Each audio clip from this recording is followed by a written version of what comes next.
Hello, and welcome back to part 2 of I have no clue what I'm gonna name this video because I just want to film and talk to y'all right now, and I don't worry about the titles lately. By the way, have y'all seen those titles where like I'm adding like emojis now to the title? I am YouTubing.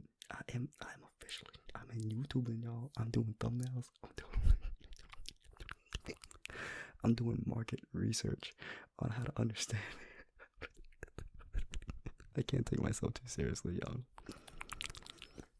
What matters the most at the end of the day is self-expression on this video, making sure that you feel comfortable, and if that's the thing, then I'm just happy. So, welcome back to part 2 of this video. If you have not seen part 1, I would highly recommend you just pausing this video real quick and checking it back up, because I provide more of like a backdrop into why I am doing this. And the SparkNote version of why I am doing this is because when we think about the word self-help,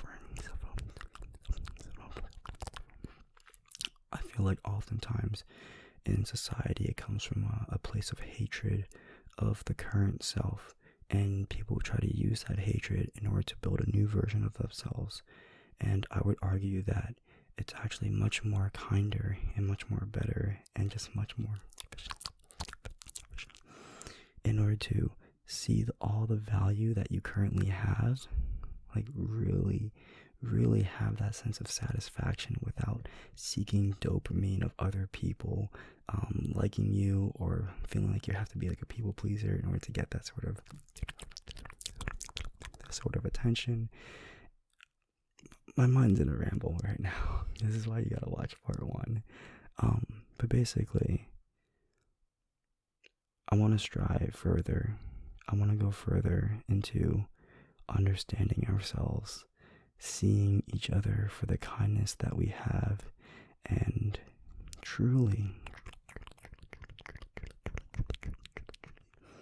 embodying what it means to be loved, to operate from a point of love. And so, with that being said, I found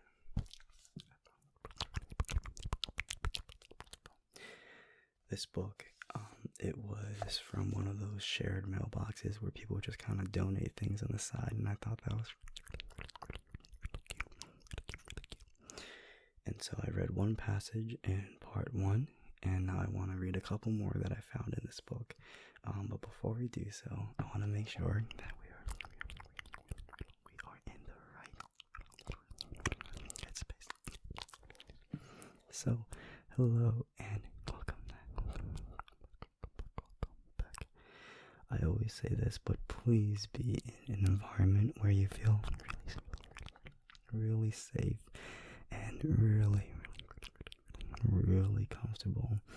I want to make sure that you can just close your eyes and just close your eyes and close your eyes and close your eyes. And just take away those thoughts. It's just me and you right now, okay? So just relax. If you're a fellow pillow hugger like me, hug a pillow as well. Whatever you need to do to just relax. So the first passage that we read in this book, which is titled French Lessons, The Art of Living Well and Loving Well, it was titled Self-Esteem, and the basic gist of it was these 3 lines, or should I say these 3 words, and it was I see me. It was I see me. And it was this person who, despite the fact that she was aging, despite the fact that she felt like her value was changing, when she looked in that mirror, she was able to confidently say with all her heart, I see me, with full confidence and full love, and seeing all the things that she experienced and choosing to operate from that perspective. And I just thought that was so beautiful. And so I want to share the other two passages.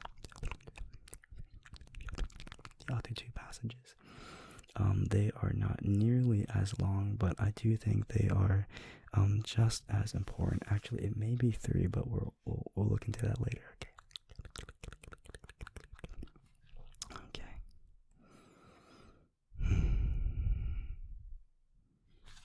Okay, so wait, I'm not sure if this is like the one. Hold on. I was like deep into like reading mode a little bit ago. Okay, no, I think this is the right one. So the first one is called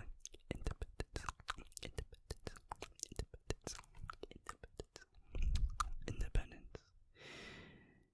If romantically involved, devote yourself to being madly in love. But keep in mind that finding love is no excuse for losing oneself. Maintain your own style. Use your own mind, your own assets and opinions. Always be faithful, first to yourself, then to your beloved.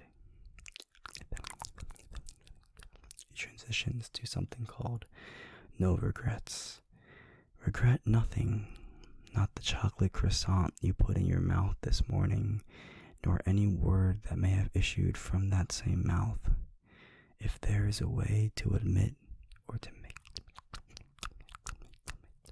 right of wrong you have done someone, bravely do so, and immediately. Then learn what you can from the experience and move on. You are a human being who must occasionally hurt, not a perfect angel, nor the bone that protects and can perfect an angel can sometimes be.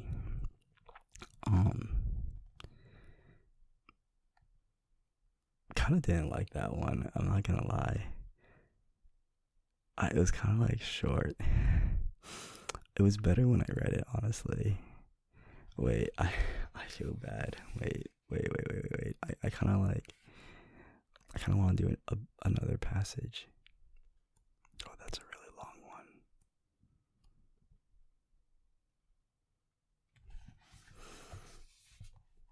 one. Okay, how about we do another passage, because that was a little bit too short for me. I'm not sure about you, but let's try this out again. This one is titled Order. It's almost May, a beautiful morning, and Gabrielle is on her way to pick me up at my flat. Today we will venture outside Paris to visit the remarkable, I am not going to pronounce that, but it is at Melun, a short train ride away. I'm fascinated by the story of this chateau built in the 1600s by Louis XIV's Minister of Finance. History has it that at first sight of the chateau and its acres of gardens and fountains and canals, Louis was so impressed he later modeled Versailles on it.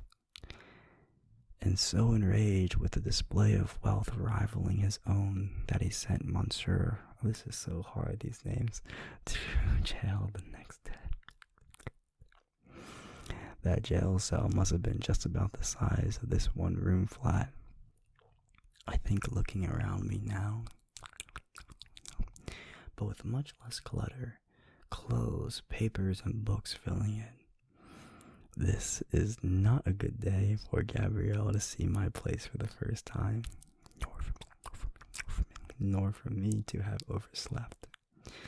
There's hardly time to dress, much less straighten things before she arrives. Her knock sounds on the door, and I open it to have my arms filled with glorious purple irises, their woody fragrance filling the air. I saw these and I knew you had to have them for. Gabrielle looks around. You're flat. Even her impeccable manners cannot mask a slight look of surprise. Or is it horror at what she sees?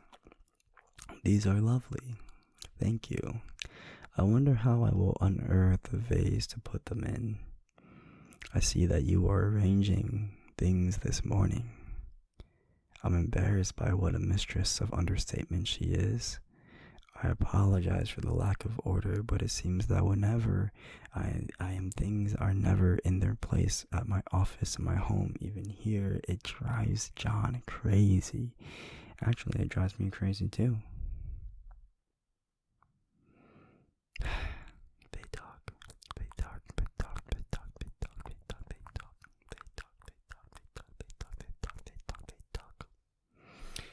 And she says, she finds the dictionary. She says, a dictionary. She says, picking up from the pile on the floor. Order. An organized state with elements arranged neatly and harmoniously. The harmony part sounds good.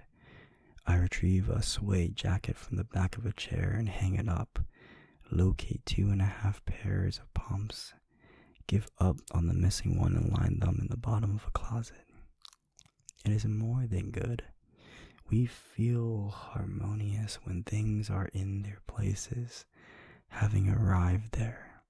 She laughs, most often with our help. We work quietly side by side for another half hour or so, putting away, arranging. I notice first a sense of relief, then something close to pleasure arising in me. The charm of my room, its bay window looking into the little court side, reasserts itself, enhanced by a huge vase the concierge has lent us, now filled with the purple, blue irises. I wish I could say that when we leave for Melun this day, I also leave the practice of disarray behind. It takes some real effort for me to change the habits of a lifetime.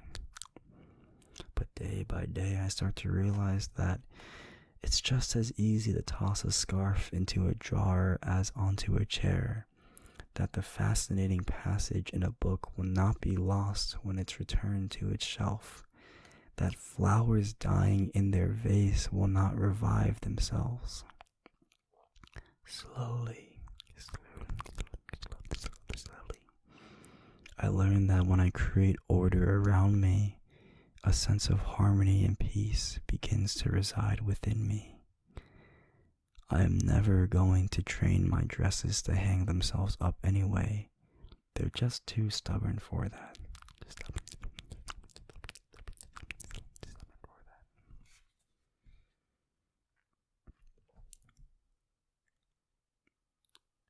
Hi. We just read 3 passages from The Art of Living and Loving Well. It's so odd, right? Because I just like to watch TikTok.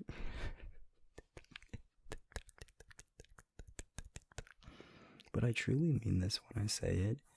Just taking some time to just decompress and think about the beauty of the small things. I mean, when you think about that passage there, it's just talking about the concept of what it means to have order, what it means to clean up a room. It really is just someone describing themselves and their friend cleaning up their room and how it provides harmony in their lives. But is there not so much beauty in the simple?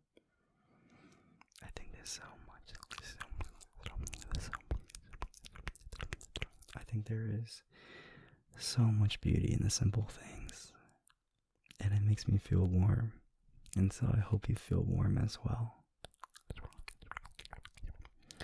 I apologize that was a little bit of a mess towards the beginning of the video. I didn't really know what I was reading, and then the two passages were super short.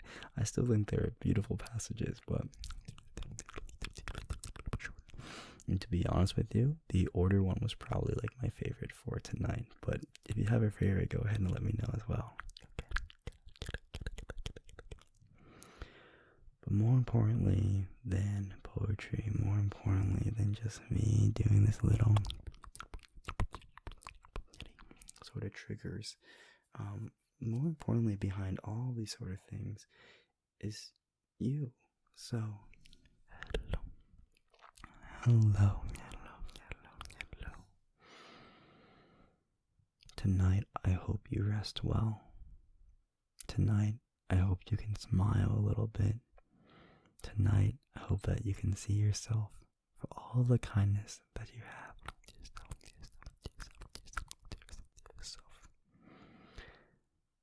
I know how easy it is to slip up sometimes.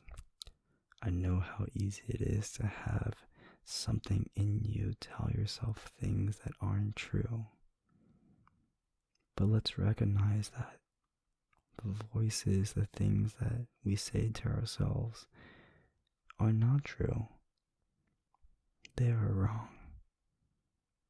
You have so many good things going for yourself. And I really, really believe that about you. The world has its way of convoluting the way we think.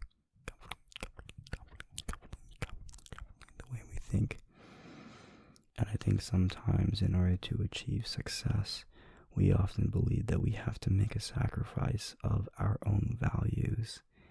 And to that, I would say that you and I, if we have ever thought that we are wrong, we don't have to compromise. We can take some time to understand how we truly want to operate in this world. And once we choose the right values that we want to, then we could base our actions off of that. I never want to be in a situation ever again in my life where I am working every single day, doing things that tire me out, doing things that stress me out, doing things that tore me down as a person. And when I have my first ever break, to be proud of the things that I built up. Instead, I spent it crying to myself at night. Action without intention is meaningless. Let's build ourselves up as people, because that's what we are right now. We are human. And there is so much beauty in the human experience. I truly do believe that, and I know that we have completely different experiences. I do not know what you look like or where you come from or your accomplishments and your experiences, but the commonality I truly believe is that if we give anything enough time, anything enough time, things will always become more beautiful with time.